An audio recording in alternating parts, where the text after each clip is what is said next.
कोई देसी आदमी हो, देहाती आदमी हो, ग्रामीण आदमी हो, टाटा का अर्थ न जानता हो तो सोचेगा कि अब मना कर रहे हैं कि दोबारा मत आना, तो उसका बहुत बड़ा घाटा हो जाएगा, टाटा में घाटा।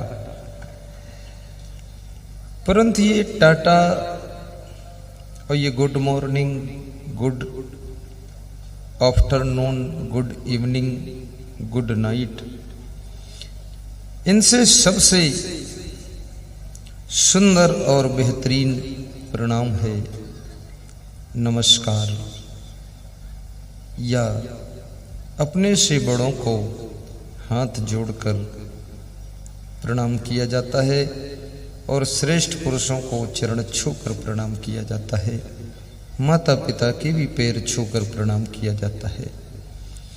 जब भीष्म पितामह हस्तिनापुर में विराजमान थे और भगवान श्री कृष्ण महाराजा धीराज धृतराष्ट्र के दरबार में जाते हैं, हस्तिनापुर में पहुंचते हैं, श्री कृष्ण और भीष्म पितामह से भेंट होती है तो श्री कृष्ण भगवान झुक करके भीष्म पितामह के पैर छूने लग जाते हैं। श्री कृष्ण उस व्यक्तित्व का नाम है जिनके पास में विशेष नम्रता है, विशेष सहनशीलता है, विशेष प्रसन्नता है, विशेष हंसी खुशी है, हिम्मत है, हिकमत है, करामात है, रहमत है, खिदमत है, किस्मत है। उस व्यक्ति का नाम श्री कृष्ण भगवान है, श्री कृष्ण भगवान है।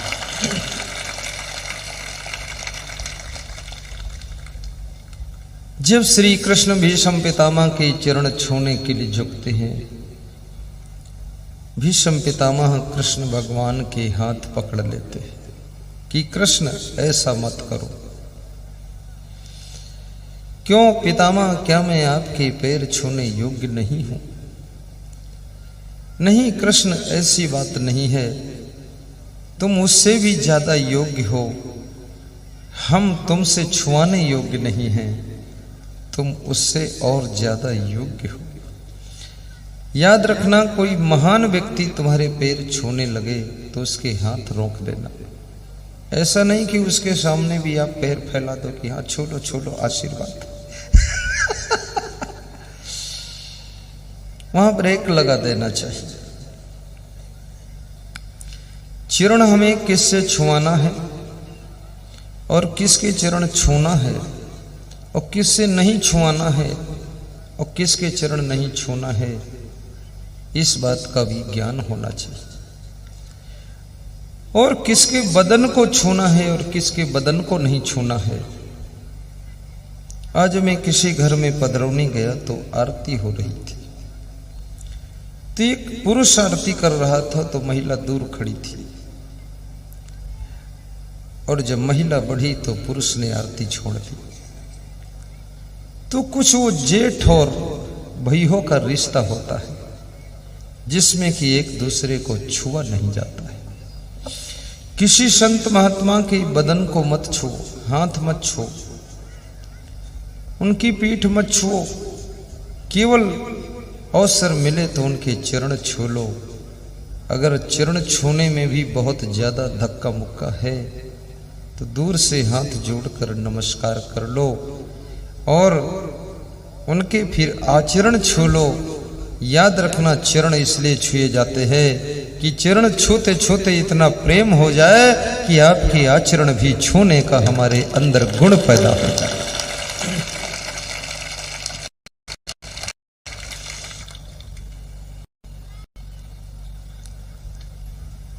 तो कबीर साहब कहते हैं, जो तो आया जगत में तो ऐसा कर ले, कर साहिब की बंदगी भूखे को कछु दे। बंदगी करने में, प्रणाम करने में उन लोगों को बड़ी कठिनाई होती है जिनके भीतर अभिमान होता है। अहंकार हमेशा झुकने के लिए मना करता है, अहंकार समझाता है झुकना मत, क्योंकि जब तुम झुकोगे तो अहंकार की मृत्यु हो जाएगी। नम्रता वहां अहंकार नहीं रहता है, और जहां ये अभिमान निवास करता है वहां नम्रता निवास नहीं करती। दोनों अपोजिट हैं एक दूसरे के। और याद रखना, हर मनुष्य के अंदर नम्रता भी होती है और अभिमान भी होता है, लेकिन ये एक साथ नहीं होते हैं। जिस समय अभिमान आएगा तो नम्रता नहीं रहेगी, और जिस समय नम्रता आएगी उस समय अभिमान सुप्त हो जाएगा। एक नेता जब वोट मांगने का समय होता है, चुनाव का समय आता है, तो इतना विनम्र हो जाता है, पूरे गांव के लोगों के हाथ जोड़ता है, पैर छूता है, गली गली घूमता है, और जब उसको वोट मिल जाता है, जीत जाता है, तब तुम उसको ढूंढते हो तो मिलता नहीं है, फिर तुम उसके हाथ जोड़ते हो।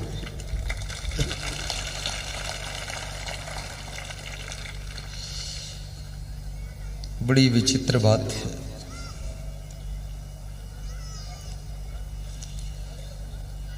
और नम्र होना, सरल होना, ये भक्ति का लक्षण है।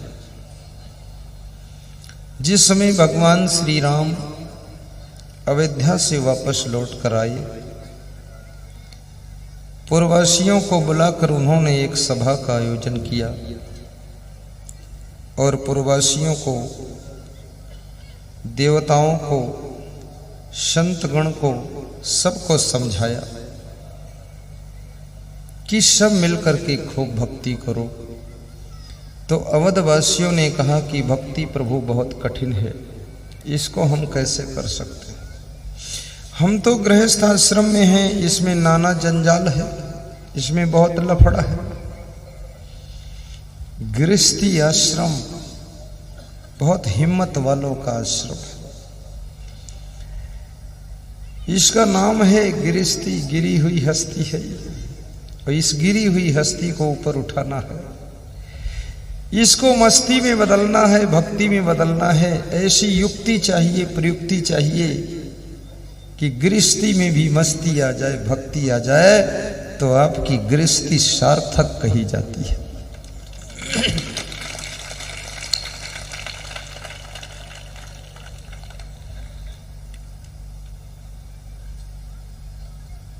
तो पूर्ववासियों ने कहा कि भक्ति बहुत कठिन है, ये मुझसे संभव नहीं।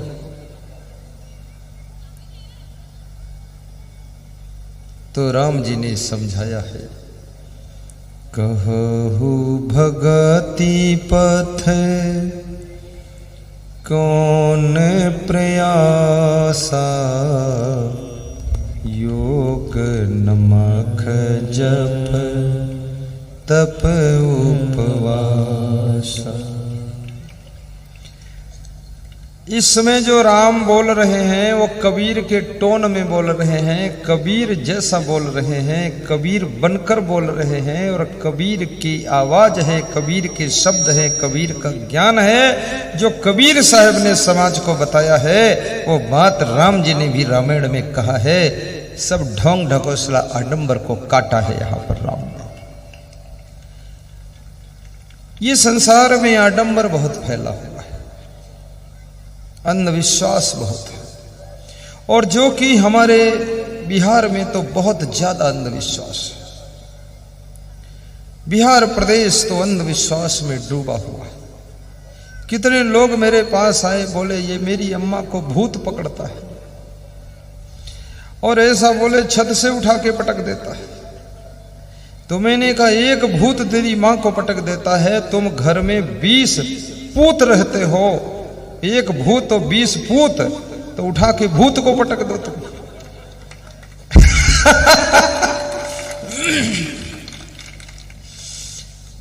यहां बड़ा भ्रम है। यहाँ खुशियां है कम और ज्यादा है गम, जहां देखो वहीं है भरम ही भरम। और चुड़ैल भी बहुत आती है यहाँ।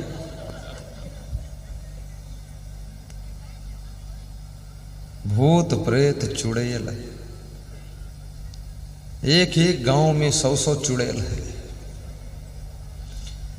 और कितनी औरतें तो ऐसी हैं जो खुद ही चुड़ैल है।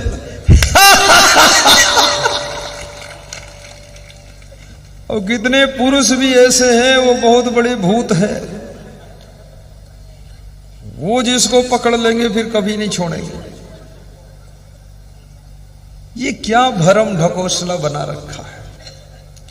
आज मैं इसका पर्दाफाश कर देना चाहता हूं ताकि ये बिहार की भ्रांति, ये लोगों के अंदर की अशांति और ये लोगों के अंदर का भ्रम कट जाए और भूत प्रेत चुड़ैल मरही मसान नटवीर खबीस जिंद परिंद ओझा बैगा नाउत जंतर मंतर तंत्र टोना टंबर जादू साढ़े साधी सहस्त्र मंगल टेढ़ा सीधा सकुन अपसकुन, ये सारा लफड़ा खत्म हो जाए। जोर से बजाओ ताली।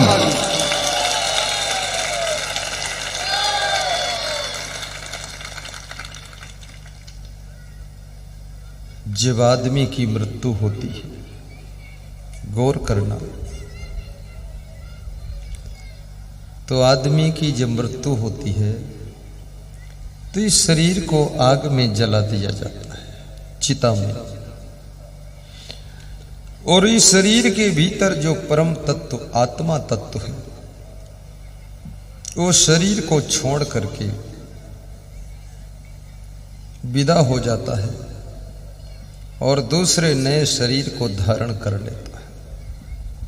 बात को समझना, ये आत्मा जो तत्व है ये शरीर को छोड़कर दूसरे नए शरीर को धारण कर लेता है। ये बीच में रुकता नहीं है, नॉन स्टॉप एक्सप्रेस है। जिसका मोक्ष हो जाता है वो फिर शरीर धारण नहीं करता है, वो आत्मा स्वरूप में स्थित हो जाता है। अब ये शरीर चिता में जला दिया गया और आत्मा ने दूसरी जगह नया शरीर धारण करके जन्म ले लिया। अब इसमें ये तो मुझे बताओ तुम कि तीसरी कौन सी चीज बची जो भूत बन गई, प्रेत बन गई, चुड़ैल बन गई? वो कौन सी चीज तीसरी बची? कोई बची है? कोई नहीं बची। तो ये भूत चुड़ैल बना कहां से? ये केवल तुम्हारे मन की कल्पना है, केवल वाणी जाल है, केवल ये बवाल है और केवल झूठ बातें हैं और झूठ का प्रचार है। अगर रस्सी में तुम्हें सांप का विश्वास हो जाए तो तुम बेहोश होकर गिर पड़ोगे। रस्सी में झूठ का इतना प्रभाव है। अब लोग कहते हैं जिसकी अकाल मौत हो जाती वो भूत प्रेत हो जाते हैं। तो अकाल मौत और काल मौत ये तुमको कैसे पता चला? ये मौत का रजिस्टर क्या तुम्हारे पास है? उसमें तारीख लिखी थी कि इस महीने मौत होना था, फरवरी में जनवरी में हो गई इसलिए भूत हो गए? तुमको पता कैसे चला काल मौत? अरे झूठ बोल बोल कर लोगों को क्यों पढ़ा रहे फालतू? भूत माने होता है बीता हुआ, भूत माने होता अतीत, भूत माने होता व्यतीत। पहले था और अब नहीं है, उसको भूत कहते हैं। और चुड़ैल उड़ैल तो कुछ होता ही नहीं है। ये चुड़ैल शब्द जानते हो कहां से पैदा हुआ? किसी आदमी की पत्नी अपने पति को बहुत परेशान करती थी और बात करते करते वो लिपट पड़ती थी और पति की हाथ पकड़कर खींचती थी। तो पति जब छुड़ा नहीं पाता था तो कहता था ये चुड़ैल है हमका पकड़े। तो लोगों ने वहां से चुड़ैल की चर्चा कर दी कि चुड़ैल कोई रूप होता, दूसरी पकड़ लेती सबको। ये चुड़ैल कुछ नहीं, भूत होता ही नहीं, चुड़ैल होती नहीं, प्रेत होता नहीं। वह सांस जीर्णान यथा विहाय नवानि गृह्णाति नरो प्राणी तथा शरीरण विहाय जीर्णान अन्यानि संयाति नवानि देहि नैनम छिन्दन्त शस्त्राणि नैनम दहत पावका न चैनम क्लेदन्त्यापो न शोष्यते मारुता न जायते मृते वा कदाचित् नयं भूत्वा भविता वा न भूया जो नित्या शास्त्रोऽयं पुराणो न हन्यते हन्यमाने शरीरे। और हनुमान चालीसा में भी लिखा भूत पिशाच निकट नहीं आवे, महावीर जब नाम सुनावे। क्या बात है, बहुत बड़ा भ्रम फैल गया। मैं आपसे निवेदन करूंगा, आज से भूत प्रेत चुड़ैल को मानना ही मत। ये टोना टंबर भी झूठा होता है। टोनही टोनहा बिहार में भी होता ही है, टोनही टोनहा होता है। अरे यहां बहुत टोनही है।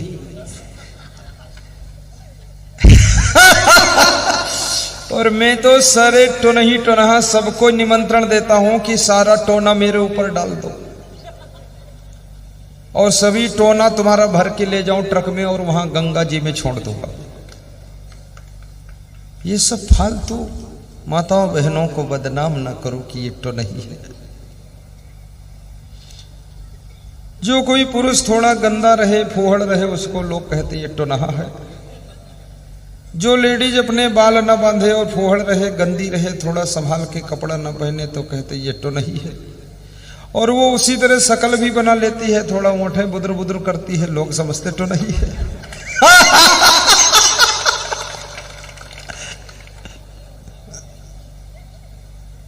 ये सब भरम है, भरम। अरे खुशियां है कम और ज्यादा है गम।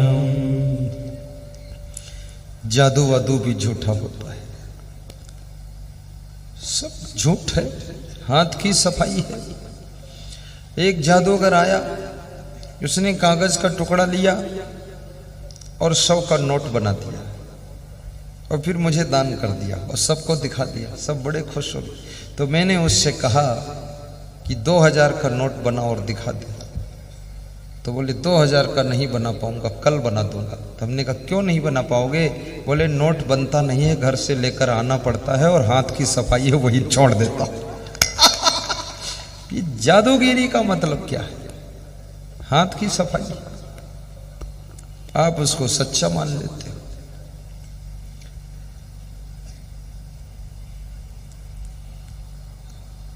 जहां देखूं वहीं है भरम ही भरम।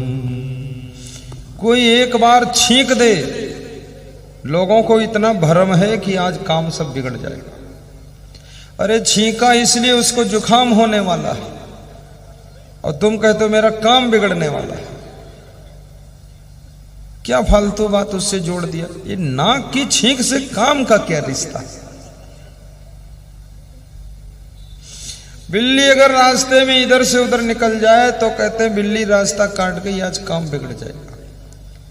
और उस बिल्ली से पूछो उसका रास्ता कितने नर नारियों ने काट दिया है तो बिल्ली का आज काम कितना बिगड़ा होगा। कुछ खाने को मिलेगा कि नहीं मिलेगा, भूखी रह गई बिल्ली। लोग कहते हैं मछली का दर्शन कर लो तो शुभ हो जाता है। इसलिए जहां एग्जाम होता ना, स्कूल के गेट पर मछली वाले लोग ला करके पानी में मछलियां रख देते हैं और लोग देखते रहते हैं और शुभ हो जाता है। तब भी फेल होते खूब हैं। अरे मछली देखने की बात छोड़ो, शुभ क्या होगा? मछली मारने वालों के लिए कितना शुभ हुआ, जो मछली में ही सोते हो, मछली ही खाते हो, मछली ही मारते और रोज मछली पकड़ते, रोज मछली देखते, वो मच्छर गिद्धों का क्या शुभ हुआ बताओ? इससे कोई शुभ होता है? और मछली खुद बेचारी, वो मछली का शुभ नहीं है। वो बरवा में फंसाई जाती, जाल में फंसाई जाती, फिर मारी काटी जाती है। मछली की खुद की जिंदगी में शुभ नहीं है और उसको देख करके तुम शुभ समाचार लेना चाहते हो, ये बिल्कुल झूठी बात है।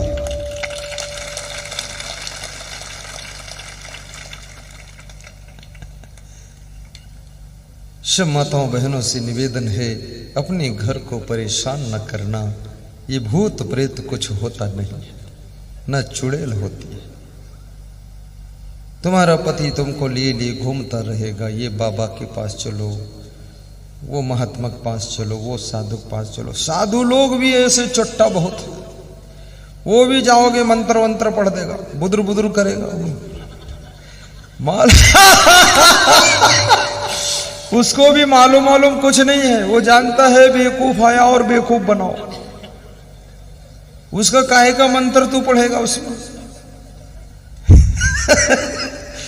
और भभूत उठा कर दे देगा क्योंकि उसके कुटिया की राख कौन फेंके, तो तुमको दे देता, जाओ ले जाओ उधर। हाँ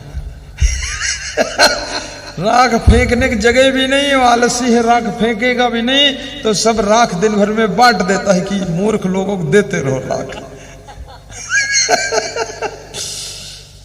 अरे ये लफड़े में मत फंसो, ये भरम ढकोसला है।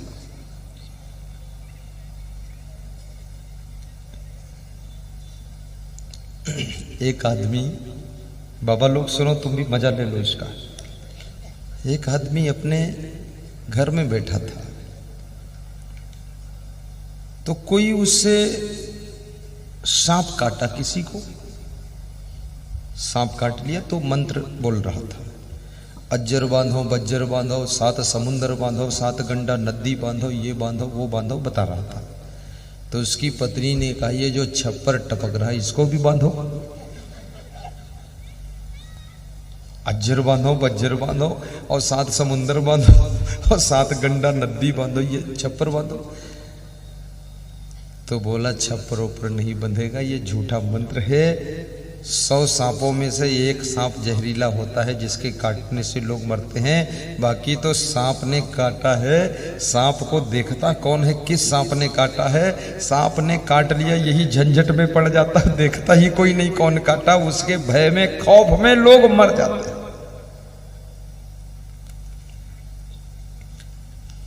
किसी सराय में एक यात्री बैठा था,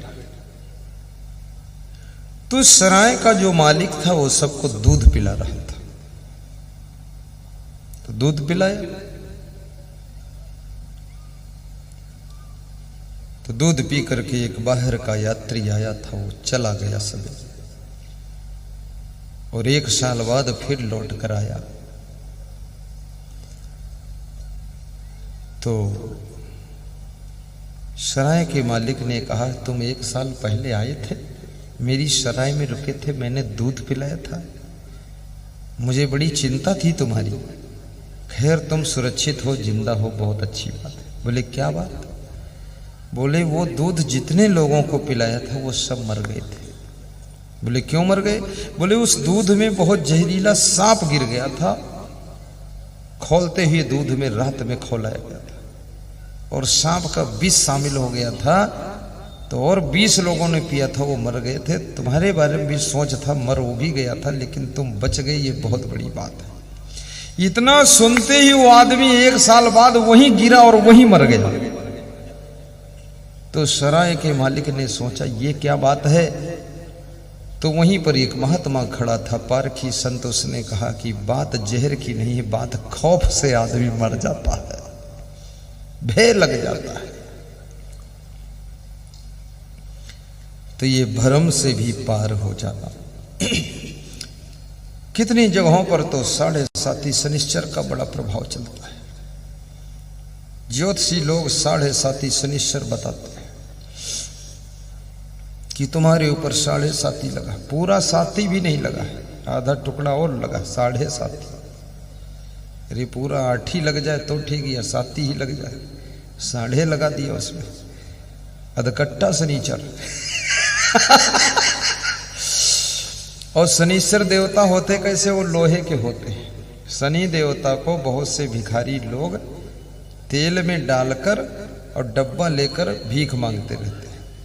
तो मैंने एक भिखारी से पूछा कि इसमें क्या है? बोले शनि भगवान। हमने कहा दिखाओ, तो पकड़ के निकाला, वो टेढ़ा मेढ़ा कटा कुटा लोहा था। तो हमने कहा यही शनि देवता है, तो इसको तेल में क्यों डाला, इसको डूब जाएंगे इसमें।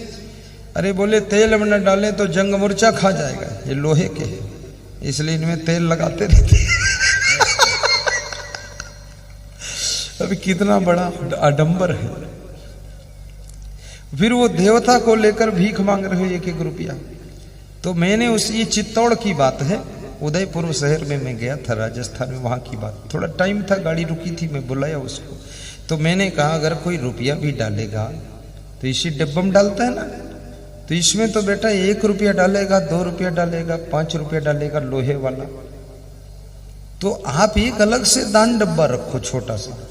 कोई 100 रुपया देना चाहे कागज का, तो इसमें डूब के खराब हो जाएगा तेल। तो बोले ये बात तो कोई नहीं बताया हमको। बोले मैं बता रहा हूं, तो एक डब्बा अलग से रख। तो वो बोला कि स्वामी जी, शनि भगवान हो न हो लेकिन इनके सहारे रोटी चल जाती है। शनि भगवान 7.5 शनि। एक गरीब आदमी सड़क पर जा रहा था। ज्योतिषी ने उसको बुलाया, इधर आओ। हाथ देखा और कहा सब रेखा तो ठीक है लेकिन 7.5 शनि तुम पे लगा हुआ है। तो वो डर गया। उसने कहा क्या करना पड़ेगा? तो बोले कि इसमें ऐसा है कि आपको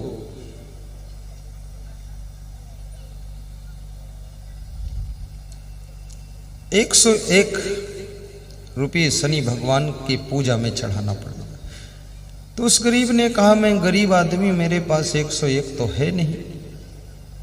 तो बोले तो ₹51 दे दो, उसमें भी भगवान को खुश कर लो। बोले 51 भी नहीं है। तो बोले तो 21 निकाल। बोले वो भी नहीं है। बोले ₹5 है कि नहीं ये बताओ। बोले ₹5 भी नहीं है। तो ज्योतिषी ने कहा तुम यहां से जाओ, तुम्हारे ऊपर 7.5 शनि लगा भी नहीं, जब रुपये नहीं तो लग कर करेगा क्या? इस आडंबर से भी उठो। ये भूत प्रेत चुड़ैल का प्रभाव कुछ नहीं है, केवल और केवल भ्रम है आपका। निश्चिंत रहिए, आपके घर में कोई बाधा बला नहीं रहेगी। अब संत का दर्शन किया है गुरुदेव की कृपा से, आपका घर भी पवित्र होगा। आपके घर में देवी देवता के समान नारी और नर सब रहो, वहां कोई भूत और चुड़ैल का निवास नहीं होगा।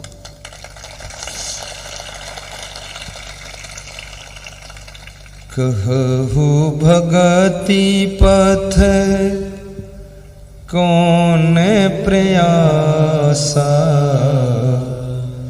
योग नमक जप तप उपवासा। भगवान श्री राम कबीर की शैली में बोल रहे हैं। राम कहते हैं हे पुरवासियों, भक्ति में क्या मेहनत है। इसमें ना तो योग करना है, अष्टांग योग कुछ भी नहीं करना है, ना यज्ञ करना है, ना जप करना है, ना तप करना है और ना तो उपवास रहना है। तो पूर्ववासियों ने कहा कि प्रभु फिर क्या करना है? तो राम ने कहा भक्ति के मार्ग में केवल और केवल ये करना है। क्या करना है? सरल स्वभाव नमन कोटि लाई, यथा लाभ संतोष सदाई। गाइए, चौपाई दोहराइए। सरल स्वभाव नमन कोटि लाई, यथा लाभ संतोष सदाई। सिर्फ और सिर्फ स्वभाव को सरल बनाना। राम कहते हैं सरल स्वभाव हो तो समझ लो भक्ति करना आ गया है आप। मन कुटिलाई और मन में कुटिलता ना हो, कपट ना हो, छल ना हो, मन निर्मल हो। सरल स्वभाव न मन कुटिलाई, यथा लाभ संतोष सदाई। और जितना आपको लाभ मिल जाए उसमें सदैव संतोष रखो। इसका नाम भक्ति है। हाय हाय की जिंदगी मत जियो। संतोष बहुत बड़ी चीज है। संतोषामृत तृप्ता नाम तत् सुखम शांत चेतसाम नच तद्धन लुब्धा नाम इतस्य एतस्य धावताम। उपार्जिता नाम वित्ता नाम त्याग एव ही रक्षणम तदा गोदर संस्था नाम परिवाह एवं वशाम। शांतुल्यम तपो नास्ति न संतोषात् परम सुखम न तृष्णाया परो व्याधि नच धर्मो दया समा। यदृच्छा लाभ संतुष्टो द्वंद्वातीतो विमत्सरा समा सिद्धाओ सिद्धो चक्रतापि न निबद्धते। गोधन गज धन बाज धन और रतन धन खान, जब आवे संतोष धन सब धन धूरि सम। संतोष, लेकिन संतोष का अर्थ ये मत कर लेना कि काम ना करना संतोष है। काम ना करना आलस्य है, वो संतोष नहीं है। संतोष का अर्थ है काम करो और काम करने के बाद जो फल मिले उसमें संतोष करो, उसका नाम संतोष है। और काम ही ना करना ये संतोष नहीं, इसका नाम आलस्य है। आलस्य मनुष्य का सबसे निकटवर्ती दुश्मन है, मीठा पॉइजन है। आपके अंदर कितनी कलाएं हों, कितने गुण हों, कितनी बुद्धि हो, कितने आप योग्य हों, लेकिन एक आलस्य आपके अंदर आ जाए तो आपकी योग्यता का प्रयोग नहीं होगा, क्षमता का प्रयोग नहीं होगा, बुद्धि का प्रयोग नहीं होगा, आपकी कलाओं का भी प्रयोग नहीं होगा। वह सब कलाएं व्यर्थ पड़ी रह जाएंगी, बुद्धि पड़ी रह जाएगी। इसलिए कर्म योग पुरुषार्थ जरूरी है, बिना पुरुषार्थ के कुछ नहीं होगा। परिश्रम करो।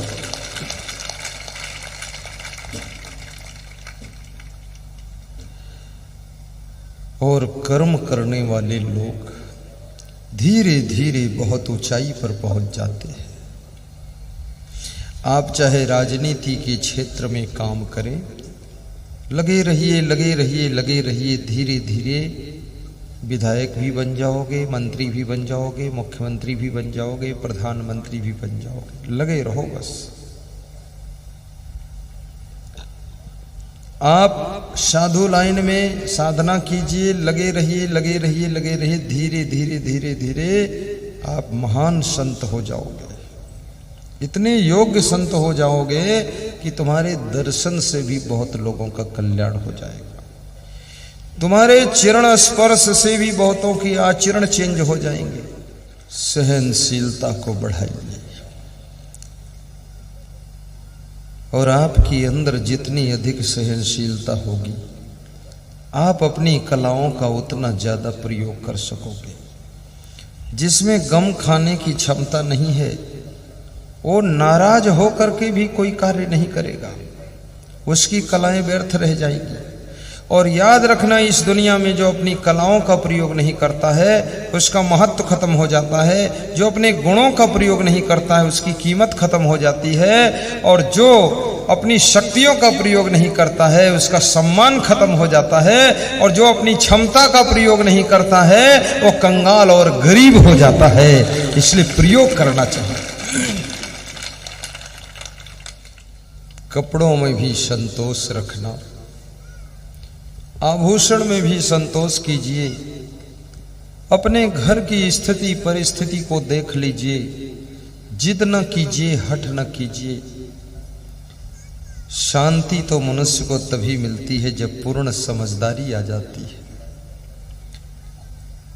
एक छोटा सा छेद भी नाव को डुबा सकता है, एक अवगुण भी तुमको अशांति में डुबा सकता है।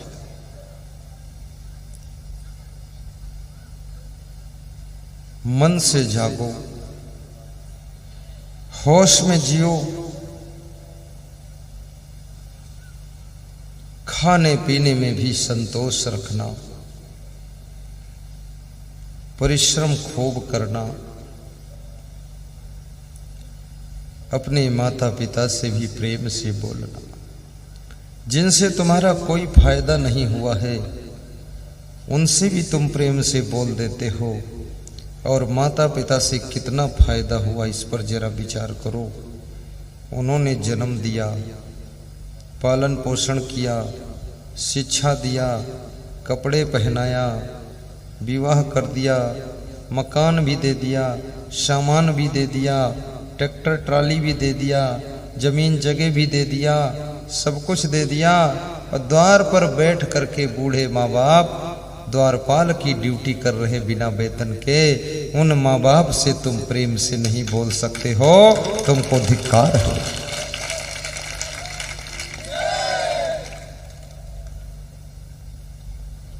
उनकी गम भी खा लेना। वे कभी कुछ पूछे तो उलझना मत। ज्यादा गर्म मिजाज मत रखिए। मैं एक बस में बैठा जा रहा था तो उसके बोनट पर लिखा था, कृपया मुझ पे पैर मत रखिए, मेरा मिजाज गर्म है। वो बस के अंदर जो इंजन के ऊपर बोनट था, अंदर पहले अंदर इंजन रहता था, ढक्कन रहता था, पुराने मॉडल की बस है, अब तो पता नहीं कैसा रहता है। तो उसमें लिखा था, कृपया मुझ पे पैर मत रखिए, मेरा मिजाज गर्म है। ऐसे कितने लोग ऐसे होते ना, कृपया मुझसे कुछ मत पूछिए, मेरा मिजाज गर्म है। उनका मिजाज गर्म है, कोई कुछ पूछ ही नहीं सकता, बोल ही नहीं सकता, इतना खतरनाक रूप है उनका। और आपकी माता पिता, आपकी गुरु तुम्हारे बड़े हमदर्द होते हैं। वे निगरानी रखते हैं कि हमारा बेटा कहाँ गया, हमारा शिष्य कहाँ है। वे तुम्हारी देख रेख रखते हैं, बहुत केयर करते हैं। और जब देख लेते कि हमारा बेटा आ गया है, तुमको देख करके फिर सो जाते हैं। तुम जब तक लौटते नहीं हो तब तक तुम्हारी याद में वे जागते रहते हैं। कृपया जरा आकर के उनको नमस्कार कीजिए और उसके बाद जाकर के विश्राम कीजिए, माता पिता को धन्यवाद दीजिए।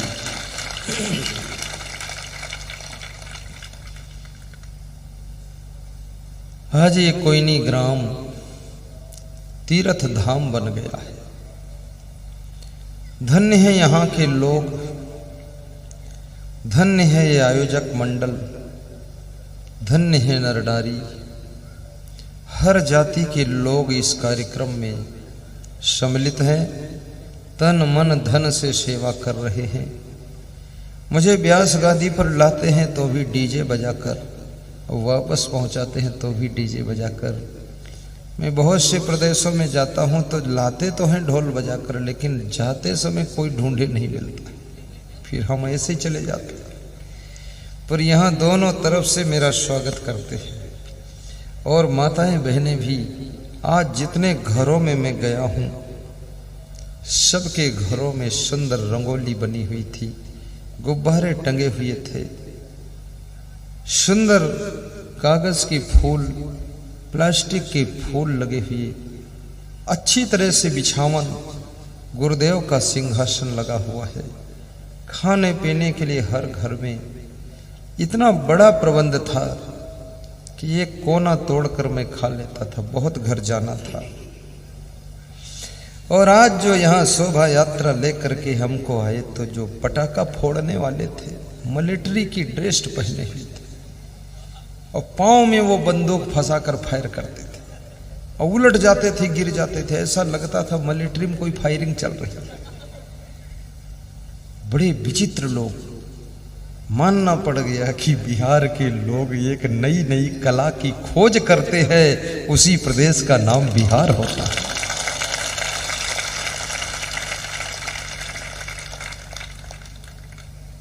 मैंने ऐसा तो किसी प्रदेश में देखा ही नहीं। जो आज देखा मैंने, तो मुझे भी डर था, ये लेटे लेटे बंदूक दगा रहा, मेरी ओर न फायर कर दे।